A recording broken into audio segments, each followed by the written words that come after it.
Hello everyone, অন্য এটা ভিডিঅ'লৈ সকলোকে জনালোঁ স্বাগতম। এয়া আমি স্কুলৰ এডুকেশ্যনেল টুৰ হিচাপে গৈছিলোঁ এয়া অৰ্কিডৰিয়াম মানে এগ্ৰিকালচাৰ ইউনিভাৰ্চিটিত গৈছিলোঁ হৰ্টিকালচাৰ ডিপাৰ্টমেণ্টত আৰু এয়া ল'ৰা ছোৱালীক অলপ দেখালোঁ আৰু নিজেও চালোঁ। দেখিছেনে অৰ্কিডবোৰ ইমান ধুনীয়াকৈ ফুলি আছে আৰু ধুনীয়াকৈ ৰাখিছে, দেখিয়ে মন মুহি যাব আপোনালোকৰো আৰু মোৰতো ক'বই নালাগে, তাতে থাকি যাবলৈ মন গৈছিল। আৰু এয়া ফুলবোৰ দেখাই দিছোঁ, দেখিছেনে কিমান মৰম লাগিছে আৰু ধুনীয়া লাগিছে।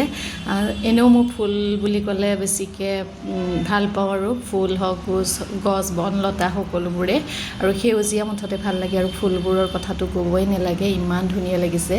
এয়া দেখিছেনে বৰ ধুনীয়াকৈ ৰাখিছে। আজি ফাৰ্ষ্ট টাইম গৈছোঁ, সেইটোৰ কাৰণে খুব ভাল লাগিল গৈ আৰু ভিডিঅ'টো বোলো ইয়াতে ছেভ কৰি ৰাখোঁ আৰু আপোনালোকেও চাব পাৰিব বুলিয়ে এয়া ভিডিঅ' অকণমানিকৈ। এনেদৰে মই এডুকেশ্যনেল টুৰটো আমি কেনেকৈ কৰিছিলোঁ ভিডিঅ' দিম বাৰু, কিন্তু পাৰ্ট হিচাপেও দি থাকিম, সকলোৱে চাই থাকিব।